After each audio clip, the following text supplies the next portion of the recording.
मैं जगतार सिंह पुरी, जिला यमुनानगर, हरियाणा, इंडिया।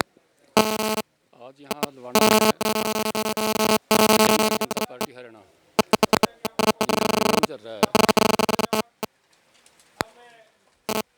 आज 17 मई 2000 दोपहर का 1:40 और इस टाइम जो है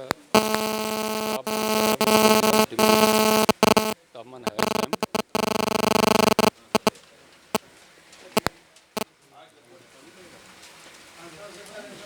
तापमान इस टाइम 41 डिग्री पे है। तो यहाँ पे स्पेशल प्रोग्राम है। जो कैंडिडेट हैं हमारे यहाँ के लोकसभा अम्बाला डिस्ट्रिक्ट अम्बाला से श्रीमती किरण पूनिया जी, उनका प्रोग्राम है इस टाइम।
हुआ, आज दुष्यंत चौटाला जी का मैनिफेस्टो में लिखा था कि हम अपने बुजुर्गों को 51%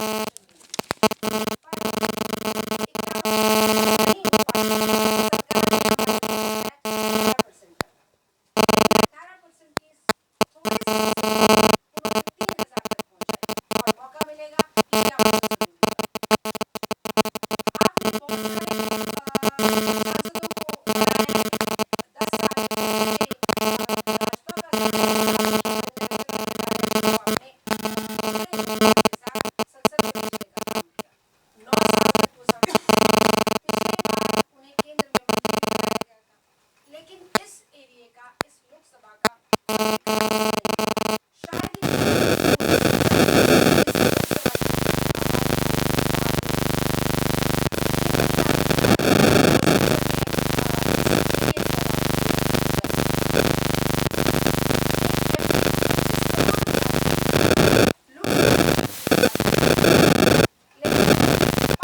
शायद तक कभी लगाने का काम नहीं किया, बाकी लैब्स तो जो विकास के लिए धनराशि दी जा रही है उसी का सदुपयोग नहीं हो पाया। 2-3 दिन पहले मैं दोसरका की तरफ गई और मुझे पता चला 20 लाख का अनाउंस किया था।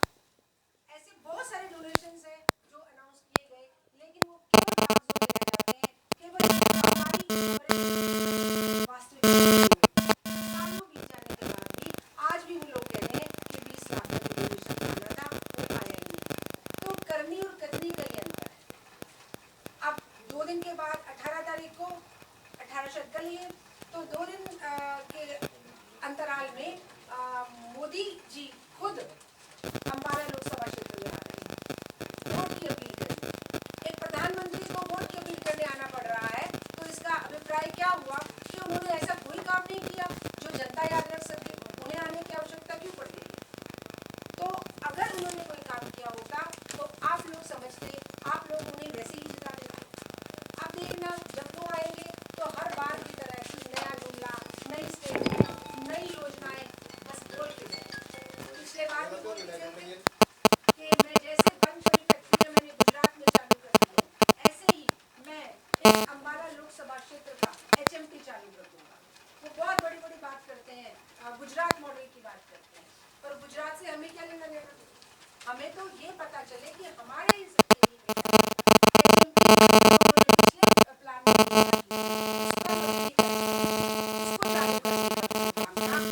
आज भी हालत जो की थी। तो बहुत बार आपको बरगलाने की कोशिश की जाएगी और बताया जाएगा कि हम ये करेंगे, हम वो करेंगे। मोदी साहब करने और कतनी का यही अंतर बहुत है। 2-4 चीजें मैं आपसे बात करूंगी, आप सभी इन बात को जानते भी होंगे। पहले वो कहते थे कि काला धन आएगा विदेशों से, 15-15 लाख हर देशवासी के खाते में आएंगे। आप सबने सुनी होगी वो बात। तो 15 पैसे भी नहीं है। फिर बोलते थे कि 2 करोड़ रोजगार हर वर्ष दिए जाएंगे। तो बेरोजगारी तो चरम पे है। कहाँ 2 करोड़ रोजगार दिए, बल्कि रोजगारों को छीनने का काम किया। हर चीज प्राइवेट हो रही है। आज हर चीज जो हमारे यहाँ आकर्षण था, सरकारी नौकरियां, हमारे युवा सरकारी नौकरियों की तरफ भागते थे। आज वो सरकारी नौकरियां खत्म होने के कगार पे है, क्योंकि हमारे जैसे खेती की बात है, अब देखती हूँ हाईवेज पे बड़े बड़े गोडाउन्स बने हुए हैं। वो गोडाउन में क्या है? यही भ्रष्टाचार का कारण बनता है, यही महंगाई का कारण बनता है। आज महंगाई भी अपने चरम पर है। सिलेंडर जब 400 रुपए हुआ था, तब भाजपा सरकार में नहीं थी, केंद्र सरकार में नहीं थी, भाजपा के सारे लोग सिलेंडर लेके सड़कों पे बैठ गए थे और सड़कों पे बैठकर उन्होंने उस बढ़ती हुई महंगाई के लिए बहुत ही रोया पिटा किया। लेकिन आज सिलेंडर 1000 रुपए के करीब है। लेकिन क्या 1000 रुपए का ये सिलेंडर आप समझ पा रहे हैं कि महंगाई कितनी होगी? और भ्रष्टाचार देखो, आज देश जिसको उन्होंने भ्रष्टाचारी देश का घोषित किया, बड़े बड़े भ्रष्टाचारी देश के, आज सब कहाँ है? भाजपा सरकार में। हमारे नजदीक नजदीक के लगते हुए लोकसभा क्षेत्र में अगर हम देखें तो नवीन जिंदल को टिकट देके भेजा जो 2019 में उसको कोयला चोर कह रहे थे, कोयला चोर है, कोयला कौन चुराता है, ऐसे लोगों को समाज में रहने का और जनता के बीच में जाने का अधिकार नहीं है। लेकिन आज वही नवीन जिंदल कोयले चोरी करते करते उनके लिए हीरा हो गया, आज उन्होंने उसको टिकट दी। ऐसा क्या है?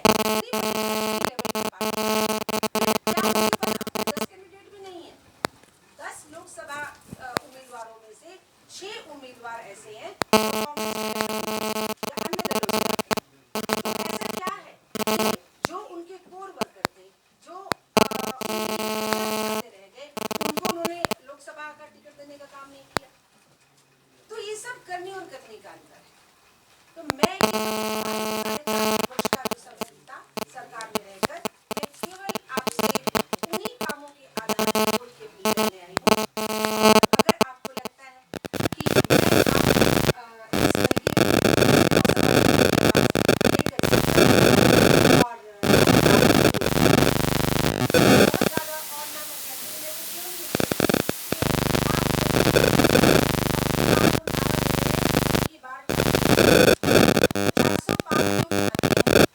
उससे कम में तो सरकार नहीं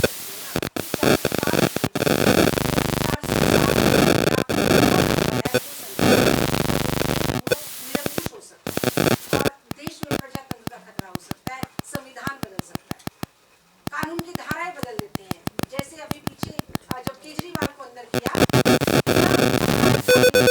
केजरीवाल अंदर था तो उन्होंने नियम बदल दिया अपराध नियम उन्होंने बदल के क्या कर दिया कि जब तक आपने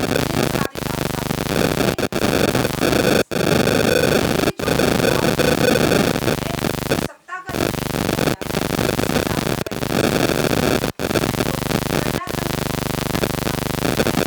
उन्हीं की सरकार में जो वित्त मंत्री है निर्मला सीतारमण, उनके पति बहुत बड़े अर्थशास्त्री हैं, उन्हीं के पति कह रहे हैं कि प्रजातंत्र को खतरा है। तो हम लोगों को ये सोचने की जरूरत है कि क्या प्रजातंत्र का पर मंडराने वाला खतरा कहीं हम इसकी चपेट में तो नहीं आ जाएंगे। तो हमें ये सचेत रहना है। आने वाली 25 तारीख लोकतंत्र का एक महापर्व है, जब आपको मौका मिलता है कि आप अपने प्रत्याशी को चुन सकें और अपने मनपसंद प्रत्याशी को चुन सकें। जनता जनार्दन में वो ताकत होती है कि आप चाहे सरकारें बदल दें, आप चाहे सरकारें पलट दें, आप चाहे सरकारें मिटा दें, ये प्रजातंत्र की ताकत है। तो मैं केवल यही कहना चाहूंगी कि जैसे आपने 10 साल भाजपा के सांसद को बनाने का काम किया, उससे पहले आपने कांग्रेस का भी सांसद यहाँ से बनाकर भेजा। ये सारे राष्ट्रीय पार्टियों के लोग हैं, राष्ट्रीय पार्टियों के